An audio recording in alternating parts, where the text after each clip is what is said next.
Golf Central on YouTube, brought to you by the Rogue ST Woods and Irons from Callaway. Your 2022 Valspar champion, thanks to a final round 69 and a thrilling 32-foot birdie putt on the second playoff hole against 54-hole leader Davis Riley. Sam Burns is your winner, so let's hear from him alongside Kira K. Dixon. Yeah. All right, here with Sam Burns, a winner again at the Valspar Championship. In the beginning of the week, you were just coming off the players, you were exhausted, you asked me what day it was, and now you have successfully defended. What's going through your mind right now? I'm so thankful. I don't know which one feels sweeter. I don't know. It just feels so good, and I'm so thankful for so many people that have helped me. So it definitely would not be possible without them. Who are those people? My wife, somewhere over there, just a huge support. She's by my side every step of the way, and my coach Brad and Travis and all of our team just put in a lot of hard work to help me achieve my dreams. When you were waiting to see if there was going to be a playoff, you guys were sitting there watching the monitor. What was going through your mind during those moments? I didn't want to root against Davis. I never want to do that. I just wanted a chance. I just wanted to have a chance to defend one more time. I hit a really good putt in regulation on 18. I thought it was in, and it didn't. So I just wanted to have one more shot. You did have one more shot. Describe what was going through your mind as you're standing over this last putt to clinch the win. Yeah, so I'd hit it close to this, somewhere right here in regulation, and so I kind of knew the break a little bit, and really was just trying to hit it with the right pace, and it caught enough of the left side of the hole and went in, and it was just kind of blur since then, but it's so cool.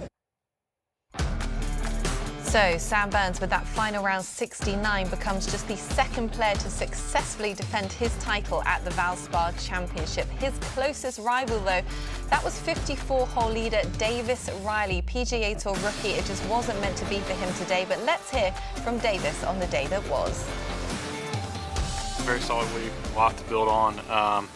No, I can't hang my head about anything. I played a lot of good golf, and unfortunately, I didn't have my best stuff today, and I've stumbled up on hole 5 today, and that kind of cost me. But end of the day, it's a lot, great week to build on, and I'm looking forward to the next start. Been a lot of learning experiences for you this year out on the PGA Tour, the good and the bad, and you kind of make it all work as you make your way down. You feel confident with what you have learned and feel like you've gotten in place as you're kind of establishing your regular presence out here? Yeah, I've had a couple good experiences just playing with some bigger names, like John Rahm, Adam Scott, and then of course Justin. Just getting used to that. It's a little bit different because obviously on the Korn Ferry you don't have crowds and roars like that stuff. So no, those past experiences have been a really big help, and I was able to draw back on a lot of those memories, yesterday and today. So Justin Thomas was also out there today looking to snap a winless drought of over a year. He started the day 3 strokes back. 3 consecutive rounds of 66, but today was not his day. Just 1 under 70. He would finish 1 stroke short of that playoff. So let's hear from JT on a pretty disappointing Sunday. Just didn't make enough birdies. Didn't hit the ball as well today. Got a couple bad breaks, which is a bummer. I laid that ball up pretty nice there on 11 and just right into a hole there at the end of the fairway. And that's one I'm usually licking my chops, kind of pitching up the green, and then I was just pretty much just trying to figure out how to hit the green. So, but everybody had to play in the same conditions, so it's not like I was the only one that was doing that in the golf course. It just, I didn't execute what I needed to. Overall, what do you take away from what you did this week? A lot. I didn't really do anything at all today, and I very easily could have won the tournament. Good drive on 18 and have a wedge in there, and you could be in this playoffs just as easily. But a lot to build on, a lot of positives, and we got a big stretch coming up, so I'm excited for it.